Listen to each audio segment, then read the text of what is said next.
Bonjour, aujourd'hui, on va commencer à voir les fonctions sinusoïdales. Donc, il y a dans les fonctions trigonométriques, il y a trois fonctions.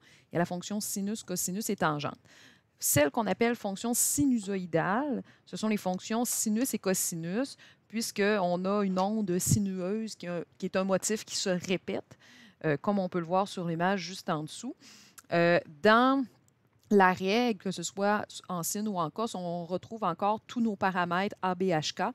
Donc, on aurait soit f de x est égal à A sin de B, parenthèse x moins h plus K, ou encore, sous la forme de cosinus, A cos de B, parenthèse x moins h et plus K. Dans ce cas-ci, en général, x représente la mesure de l'angle en radians.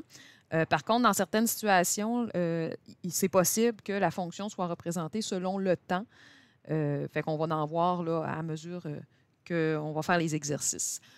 Tout d'abord, voici une fonction sinus. Elle aurait pu être représentée par une fonction cosinus aussi. Donc, à chaque fois que j'ai un motif d'onde ondulatoire comme celle-là, j'ai le choix d'établir la règle en sin ou en cos. Ça dépend des informations qui me seront fournies et des informations qui sont faciles, peut-être un peu plus faciles à aller chercher. Donc, cette fois-ci, on a dit que ça, c'était la fonction f de x égale à sin de x. Et là, on retrouve certaines particularités. Donc là, on voit le maximum qui est à 1, le minimum qui est à moins 1. On se rend compte que l'axe des x, l'axe des abscisses, est au centre de la fonction. On voit ici en noir un motif. Donc, le motif va nous permettre de déterminer la période, par exemple. Fait que là-dedans, il y a quand même beaucoup d'informations. On va essayer de les définir ensemble, là, puis ça va permettre de faire un lien avec les paramètres un peu plus loin. Donc, l'amplitude, qu'est-ce que c'est? En réalité, l'amplitude, c'est la moitié de l'écart entre le maximum et le minimum. Fait que moi, à partir du moment où j'ai le maximum, que je connais le minimum, je suis capable d'aller chercher l'amplitude qui est juste ici, là, en bleu. D'un sens, c'est la distance entre le maximum et mon axe d'oscillation, qui est le centre de ma fonction finalement. Ici, l'axe d'oscillation, c'est l'axe des x, mais ce n'est pas nécessairement toujours l'axe des x. On va le voir un peu plus loin, là, et quand j'aurai des paramètres A, B, H, K, bien, mon axe d'oscillation va se déplacer. Donc, l'amplitude, je le répète, c'est la moitié entre le maximum et le minimum. Fait que si je fais le maximum moins le minimum divisé en 2, c'est ce que j'ai écrit ici pour l'amplitude, ben à ce moment-là, là, je serai capable d'aller chercher la valeur de l'amplitude, donc le max moins le min divisé en 2. Quand on parle de la longueur d'un cycle, en réalité, c'est un motif. D'un sens, c'est la longueur du motif avant qu'il ne se répète. Fait que moi, si je pars d'ici, qui serait mon point de départ, et que je suis ma courbe, elle monte, elle redescend jusqu'au minimum et ensuite elle revient à la même hauteur que mon point de départ. Et là, si je poursuivais, je recommencerais le même motif. Mais cette mesure-là, donc la longueur de ce motif-là, c'est ça qu'on appelle la période. Donc, la période, on va voir un peu plus loin comment on le calcule, là. Mais d'un sens, c'est la distance entre deux points de départ, si on veut. Et je ne peux pas prendre celui qui suit juste après, parce que si je regarde, ça monte jusqu'au maximum, ça redescend jusqu'au point qui était à la même hauteur que celui du début, mais là, ça ne remonte pas, en fait, ça descend. Fait que le motif ne se répète pas tout de suite. C'est vraiment d'un point à un autre jusqu'à ce que le motif recommence. Ensuite, on a l'axe d'oscillation. Je l'avais montré tout à l'heure. Dans ce cas-ci, c'est l'axe des x, mais en réalité, l'axe d'oscillation, c'est une droite horizontale qui passe par le milieu entre le maximum et le minimum. Et j'ai une autre information super importante qu'on appelle le point d'inflexion. Le point d'inflexion, c'est quoi? En réalité, c'est la transition entre une partie de la courbe qui monte de plus en plus vite et une partie qui monte de moins en moins vite. D'un sens, mon point d'inflexion, il se trouve toujours sur mon axe d'oscillation. Et c'est le point soit qui est comme ça ici, croissant, donc il va monter et redescendre. Fait que si je regarde ici, ça monte de plus en plus vite. Puis à partir de ce point-là, ça monte, mais de moins en moins vite jusqu'à arriver à mon maximum. il est sur l'axe d'oscillation. C'est... voyons. Oh, excusez, j'essaie de monter mon écran. Donc, il est sur l'axe d'oscillation et c'est le centre d'une section croissante à égale distance du maximum et du minimum, là. Donc, si je reprends mon graphique, c'est vraiment le point central entre le maximum et le minimum dans une section qui serait croissante.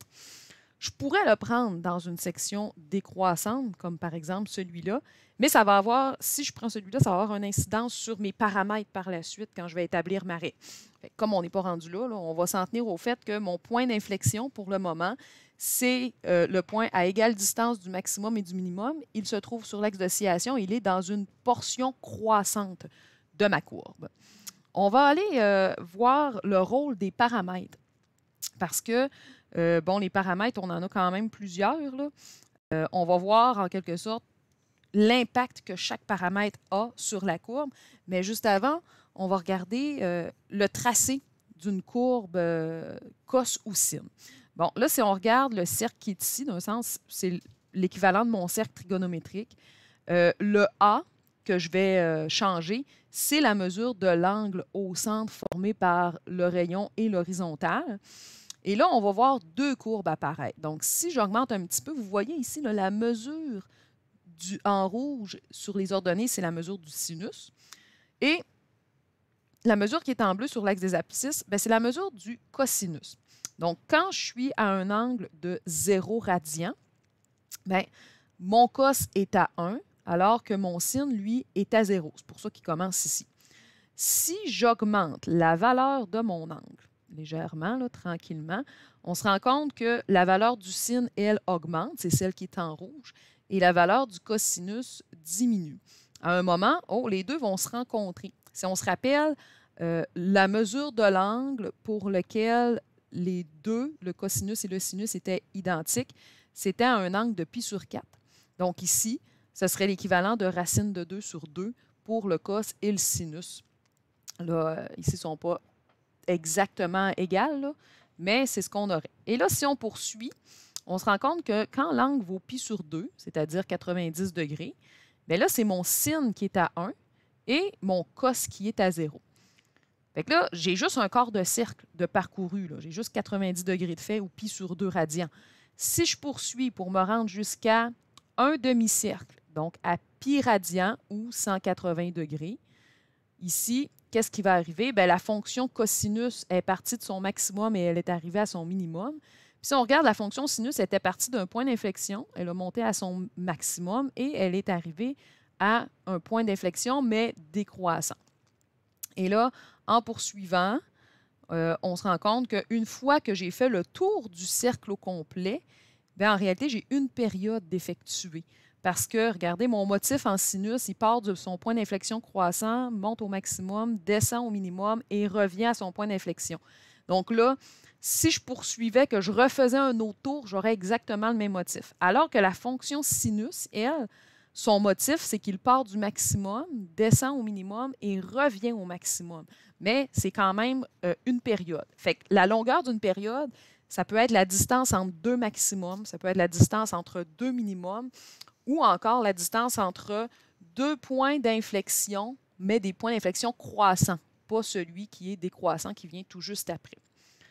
Fait que si on se dirige vers le rôle des paramètres, on va se rendre compte que chaque paramètre a le même rôle finalement que dans toutes les autres fonctions. Donc moi, ce que j'ai ici, c'est la fonction sinus de base. On voit que A et B sont à 1, ils valent 1, alors que H et K sont à 0. Fait que qu'est-ce qui se passe si je fais varier le paramètre A?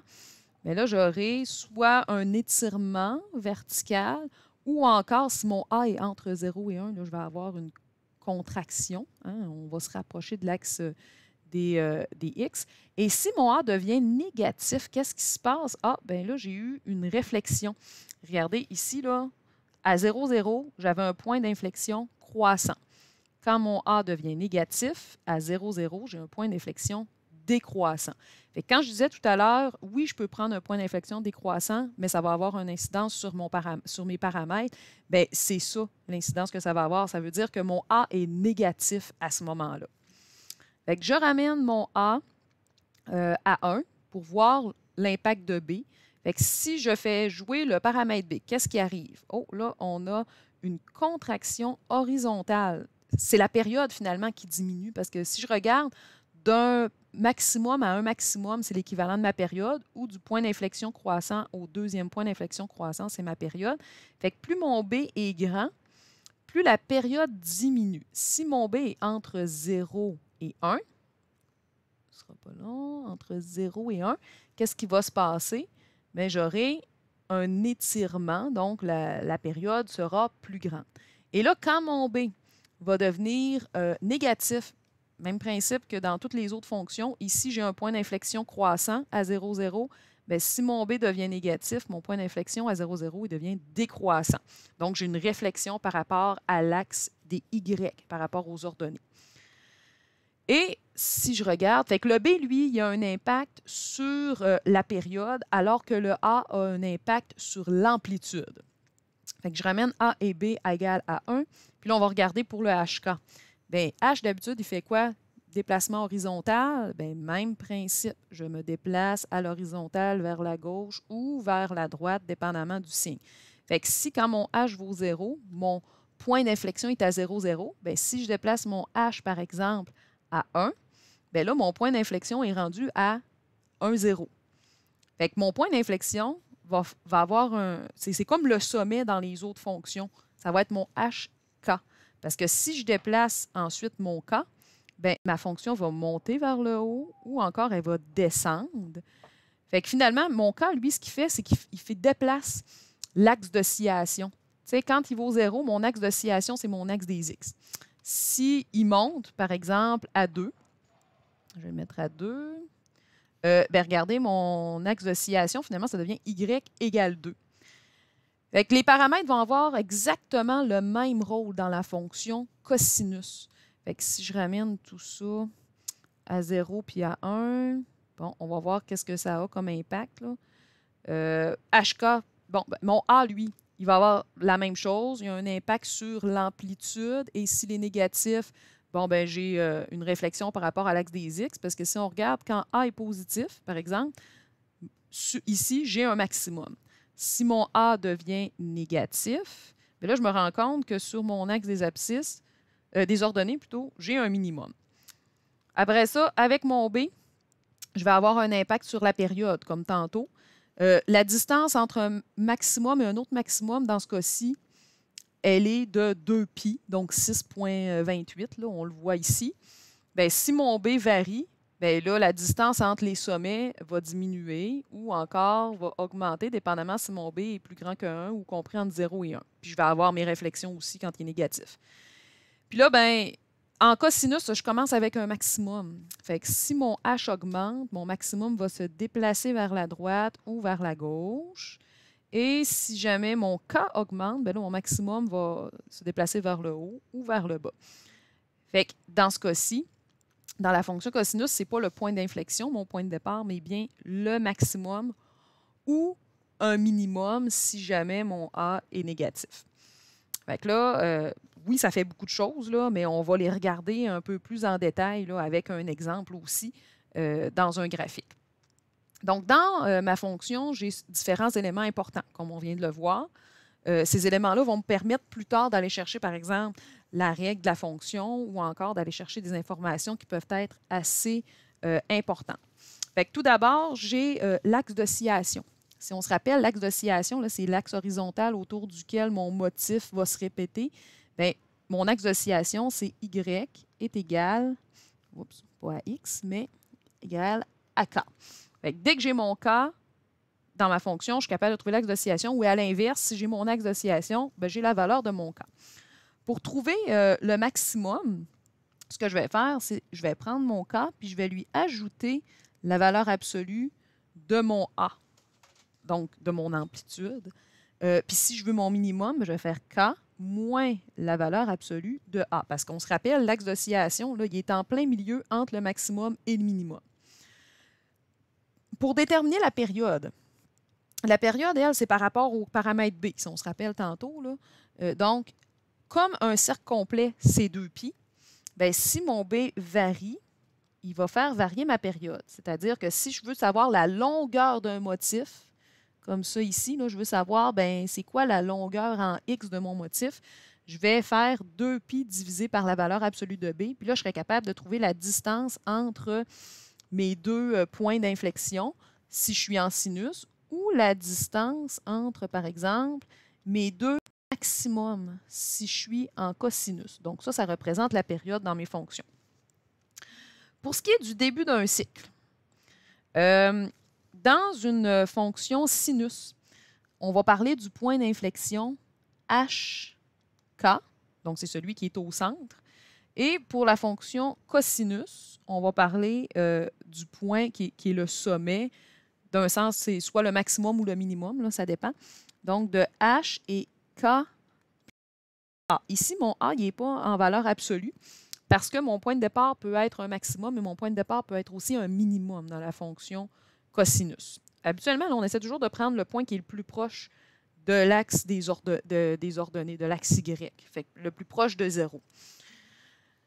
Pour ce qui est de la variation, dans une fonction sinus et cosinus, la variation croissante-décroissante, on l'a vu, elle se répète plusieurs fois. Donc, un bout croissant, un bout décroissant, un bout croissant, un bout décroissant. Fait que je vais avoir des intervalles, évidemment. Pour déterminer la croissance ou la décroissance dans la fonction sinus, si A fois B, c'est plus grand que 0, donc ça me donne positif, la fonction, elle est croissante en HK. Fait qu'elle sera croissante à mon point d'inflexion HK. Si par contre, A fois B me donne un négatif, bien là, à ce moment-là, ma fonction, elle sera décroissante à mon point d'inflexion, qui est toujours mon HK. Pour ce qui est de la fonction cosinus, ben, quand mon A est plus grand que 0, ça veut dire quand mon A est positif, la fonction, elle est décroissante. Pourquoi? Parce que je vais commencer avec un maximum qui est HK plus A. Fait que ça veut dire que dans mon motif ici, là, ça, c'est mon point de départ qui est mon max. Fait qu'évidemment, ma fonction, elle est décroissante. Et si mon A est négatif, bien là, la fonction, à son point de départ, elle est croissante parce que j'aurai un minimum qui est H et K plus A. On se rappelle que je n'ai pas de valeur absolue, fait que si mon A est négatif, ça fait K moins A finalement.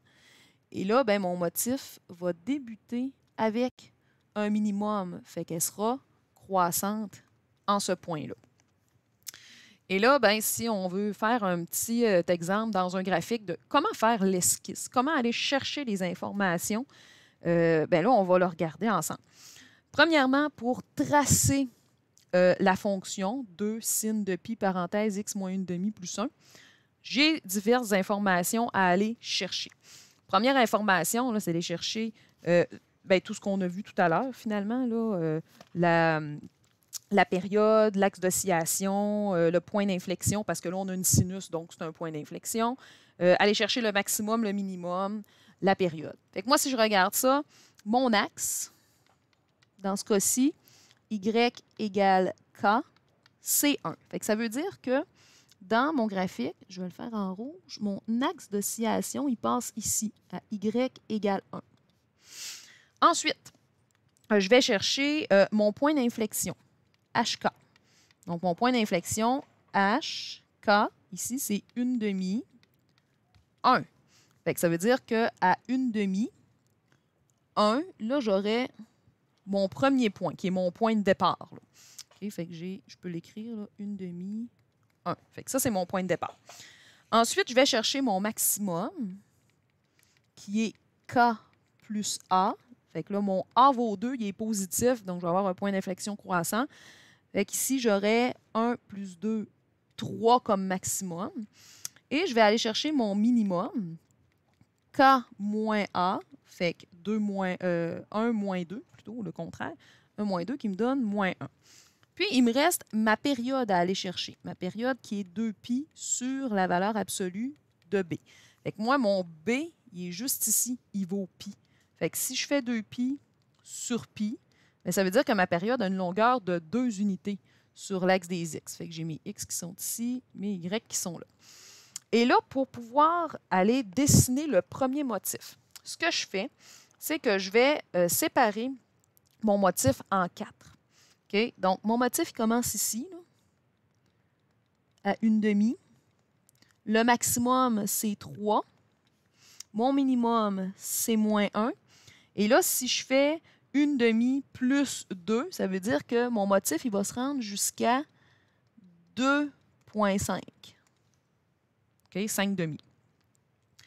Et là, ben, en plein centre, donc je sépare mon rectangle en deux pour commencer. Puis je vais reséparer ce même rectangle-là en deux parties. Fait que finalement, là, je me retrouve avec 4 rectangles en longueur. Mais au total, j'en ai 8, là, mais j'ai 4 parties. Donc, j'ai la première, la deuxième, la troisième, la quatrième. Et là, je sais que si ça, c'est mon point de départ, je vais arriver au même point à la fin. Et en plein centre, j'aurai aussi le même point d'inflexion. Comme mon A est positif, on sait que mon A et mon B sont positifs parce que 2 fois pi, ça fait 2 pi, c'est positif. J'aurai un point d'inflexion croissant. Donc, si je commence en croissance, ça veut dire que je vais me retrouver au maximum en partant. Je reviens à mon point d'inflexion, je descends à mon minimum et je reviens à mon point d'inflexion. Fait que tout ce que j'ai à faire ensuite, c'est de les relier. On l'a dit, c'est une esquisse graphique, ça ne peut pas être parfait, mais ça va me donner une bonne idée de ma courbe. Puis là, après ça, j'aurais juste à poursuivre et à dire, bon, ben vis-à-vis 3, je reprends mon maximum.